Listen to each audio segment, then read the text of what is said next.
La semaine dernière, messieurs, on a déjà évoqué donc l'opposition entre le Cameroun et l'Algérie, on est d'accord. On va se pencher à présent sur les 4 autres affiches de ce vendredi 25 mars, en commençant par le grand rendez-vous de la RDC.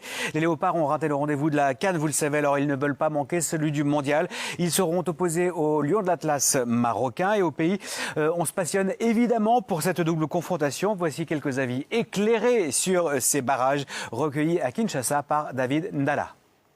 Moi, je dirais d'abord que ce match, ces 2 rencontres, ça donne une ambiance de fête. Parce que vous l'avez dit si bien qu'on assiste vraiment plus à des rencontres de football et on a manqué la grande fête africaine, la Coupe d'Afrique des Nations. Mais seulement, il faudrait pour nous se dire, on va revenir pas avec une petite équipe, ce sera le Maroc. C'est le Maroc qui peut se poser cette question s'ils peuvent sortir du piège de la République démocratique du Congo.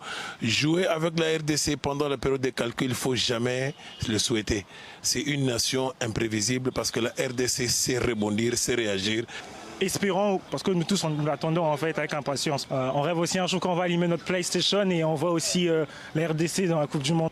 On peut rêver parce qu'avec le football, tout est permis. On a vu des rencontres surprises. Oui, je me dis certainement, on peut rêver, mais on devrait quand même rester réaliste. On devrait rester objectif. Objectif, ça nous permettra de poser les bonnes actions sur terrain et de chercher finalement cette victoire à domicile. Parce qu'il faudrait le dire, si on devra espérer, ça devrait commencer ici à Kinshasa, la capitale, arriver à arracher une victoire à Kinshasa.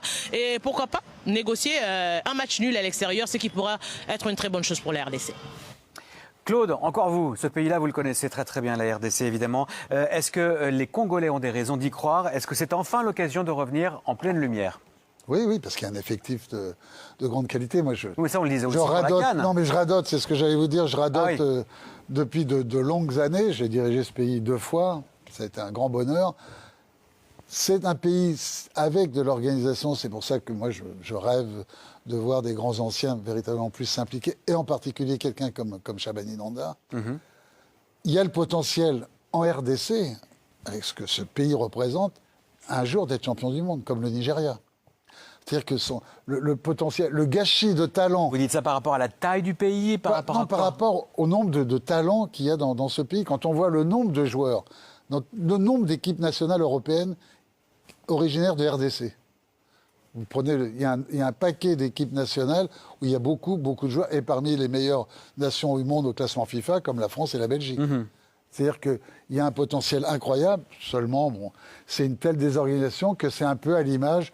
Le football est à l'image de ce pays, avec un potentiel économique incroyable et beaucoup de gâchis. Et le football c'est pareil. Il faut maintenant pérenniser, mettre de la continuité, tout réinstaller, parce que ce pays n'a pas progressé depuis très longtemps, parce qu'on ne lui a pas permis de progresser. On a, par exemple, inauguré ce qui était soi-disant le plus grand don FIFA pour la formation des jeunes à 30 km de Charles connaît bien ça, de Kinshasa. Il ne s'est rien passé dedans. Le centre technique à Kourara-Pova. Oui. Ouais. Il ne s'est rien passé. C'était soi-disant le plus grand centre technique au monde. Il est un centre pas très technique. Pas très technique, non. Pas très... un peu vide, même. Complètement vide. Donc, c'est l'addition de tous ces manquements qui, pendant longtemps, coûtent très cher aujourd'hui en RDC. Mais aboutit à une élimination pour la CAN, justement. Oui. Même pas être dans les 24 de la CAN, c'est quand même totalement anormal. Qui était la plus accessible de l'histoire, bien évidemment. Anormal. Alors que c'est un incroyable pays de foot, en plus avec un championnat local qui attire beaucoup de monde. Il y a du monde dans les stades, avec, avec des grands clubs locaux. Donc ils ont beaucoup d'avantages par rapport à d'autres nations. Enfin, il y a tout de même une bonne nouvelle pour la sélection d'Hector Cooper. C'est la première sélection de Théo Bongonda qui a été autorisée par la FIFA à jouer pour la RDC. Bongonda est né en Belgique. C'est un ancien international belge dans les catégories inférieures. Mais il a décidé de jouer pour les Léopards. Et c'est une très belle promesse pour cette sélection. Voyez le reportage signé Bastien Charlombard et Leroy Kabeya.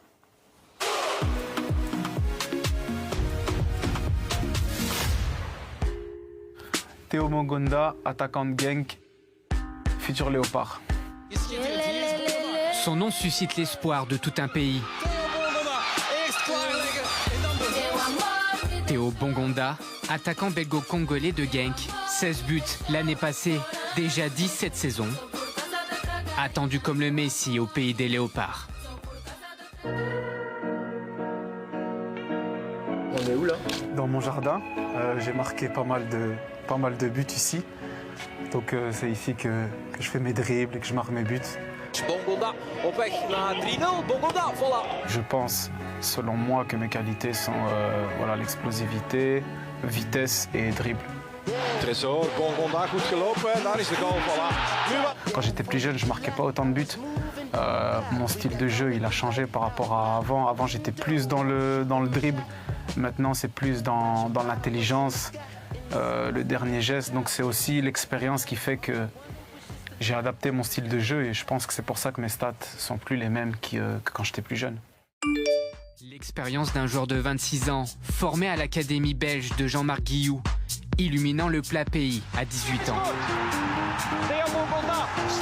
La suite, 3 saisons en Espagne, au Celta Vigo, le temps de recevoir les éloges de la légende Zidane après un match contre le Real Madrid. Ça s'est passé assez naturellement. La ligne de touche pendant une sortie, mais c'était très court. C'était juste, bonne chance, j'ai trouvé que tu étais un bon joueur, continue comme ça. Des mots d'encouragement d'une telle personne, ça ne peut que comme je dis, te faire plaisir et te pousser à aller plus loin. En 2019, son transfert fait de lui le joueur le plus onéreux entre 2 clubs belges. Bongonda est une attraction en Belgique. Il y réalise la meilleure saison de sa carrière l'année passée. En fin de contrat en juin 2023, le gaucher est convoité. Je ne me vois pas vraiment comme une star. Après, c'est clair que j'ai montré, je pense, à maintes reprises mes qualités dans ce championnat. Mais je ne peux pas dire aujourd'hui, malheureusement, où je serai l'année prochaine parce que je ne sais pas. Mais c'est clair qu'à un moment, je pense qu'il faut passer un cap. Né d'un papa congolais et d'une maman belge, Bongonda a joué dans toutes les sélections de jeunes des Diables Rouges, sans jamais ensuite avoir été appelé par les A. À 26 ans, il a choisi de rejoindre les Léopards. Un événement, Théo étant reçu par le ministre des Sports après avoir terminé ses démarches pour intégrer la sélection. Il faut aller dans un endroit où les gens ont vraiment besoin de toi et pas, on le prend un de plus ou bien non. Il faut aller quand tu sens que tu es désiré. Et j'ai senti que j'étais désiré en Afrique, au Congo, dans mon pays. Moi, j'ai parlé avec Cédric. Voilà, moi, je ne suis pas quelqu'un qui a des appréhensions. Il faut aller pour voir. Et ma première fois à Keene, c'était il n'y a même pas une semaine. Et franchement, j'étais super content. Je ne voulais même pas rentrer. J'étais super content d'avoir été là-bas. Tu dois te douter que beaucoup de Congolais vont se demander mais pourquoi il ne rejoint la sélection que maintenant, à 26 ans? Que ce soit la Belgique ou le Congo, j'ai jamais été appelé avant. Il n'y a jamais eu une lettre qui est arrivée au club. Théo est convoqué il y avait toujours des pourparlers. C'était comme avec la Belgique. C'était toujours des pourparlers, mais il n'y a jamais rien eu de concret. Donc moi, depuis que je suis petit, j'ai toujours dit j'irai là où on a besoin de moi, tu vois. Donc le Congo a eu besoin de moi, je suis allé, c'est aussi simple que ça. La RDC manquait d'un tel profil. Il y a un mois, Théo Bongonda a vécu son premier rassemblement. Le temps d'un match contre le Bahreïn, il a pris petit à petit ses marques dans une sélection composée essentiellement de locaux. Il devrait connaître sa vraie première en match officiel contre le Maroc pour une place à la Coupe du Monde.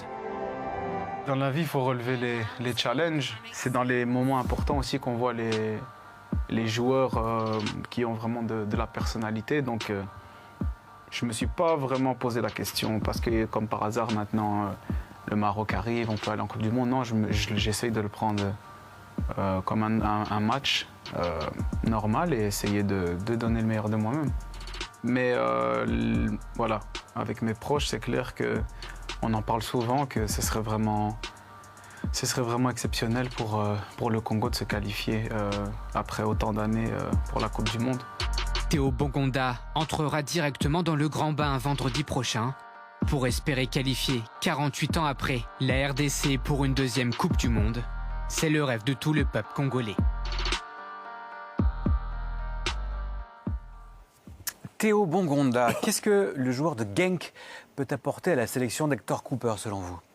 Une valeur ajoutée, du talent déjà. C'est ce qui est important. Moi, j'en parlais à Christopher quand il était, quand on le renvoyait régulièrement, parce qu'il parlait du Brésil en parlant parlait du Brésil en parlant de cette sélection de la RDC. Moi, je la trouvais objectivement moyenne, cette sélection. Et là, quand vous avez ce genre de joueur qui arrive, avec Bakambu, voilà, ça vous donne une valeur ajoutée. Ça dans la création, dans la percussion. Dans la créativité, ça amène plus de possibilités devant, déjà. Et c'est un joueur, effectivement, qui dribble, qui va vers l'avant, qui peut marquer des buts, et qui joue un championnat quand même relevé.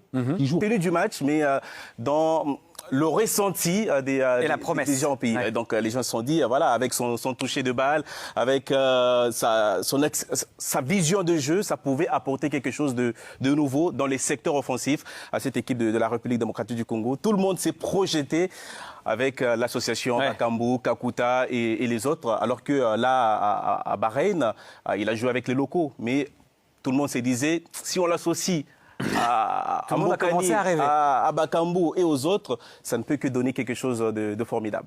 Même s'il a participé à un stage avec la RDC, est-ce qu'il n'y a pas une part de risque à intégrer un joueur nouveau, complètement, à quelques jours de ce barrage?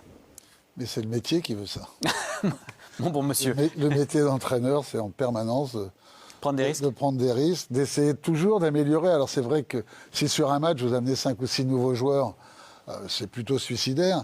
Mais si sur un match vous amenez un nouveau joueur, il va normalement se fondre très, très vite. Mais c'est pas n'importe quel match, quoi. C'est pas n'importe quel match, mais on sait que c'est un plus par rapport à ce qu'ils ont aujourd'hui. Donc moi je pense que c'est un risque qu'il fallait prendre, oui. En tout cas, Samuel le disait, c'est un joueur de plus dans un secteur offensif qui est déjà pas trop mal outillé finalement. Oui, en tout cas, Hector Cooper a sorti l'artillerie lourde. Regardez les milieux offensifs rappelés. Kakuta, on parlait de Gaël Kakuta, le joueur de Lens. Paul-José Mpoku, qui fait son retour en sélection, lui aussi, qui évolue en Turquie. Shadrack Akolo, l'Amiénois. Et puis Neskins Kebano, qui devrait répondre à l'invitation de la sélection, à l'appel de la sélection, même si on sait qu'il a manqué les 3 derniers matchs de son club, il était blessé, mais il sera bien là. Et puis regardez les attaquants, on a Théo Bongonda, on a Bolassier qui sera là, Yohan Wissa a aussi été appelé, Mecha Kelia de Young Boys de Berne qui est de retour en sélection, Malango Mbokani qui ont été précieux lors du précédent tour des qualificatifs, et puis on a Cédric Bakambu de l'Olympique de Marseille. Bref, il y aura des choix à faire et pas des choix par défaut. Et pas des choix simples non plus d'ailleurs. Comment vous les trouvez armés ces léopards, Philippe, par rapport à leurs adversaires de vendredi prochain? Le Maroc sera grandement favori, ça c'est une évidence. La RDC n'était même pas à la CAN, il faut le rappeler. Ils sont qualifiés dans un groupe de Coupe du Monde qui était quand même abordable. Ils n'ont pas fait d'exploit, donc c'est eux qui seront vraiment le petit, si j'ose dire, pour le coup, et qui devront chercher l'exploit. Le défaut, ils ont effectivement beaucoup de jolis noms avec la RDC. Le défaut, après, c'est sur tous ces noms, il y en a quand même trop peu qui jouent déjà dans leur club et qui jouent à un haut niveau. Il n'y en a pas tant que ça. Donc au départ, on se voit cette liste, on se dit c'est exceptionnel, c'est extraordinaire, mais comme dit Claude, les meilleurs, ils sont quand même pas là. Il y en a pas mal qui sont avec l'équipe.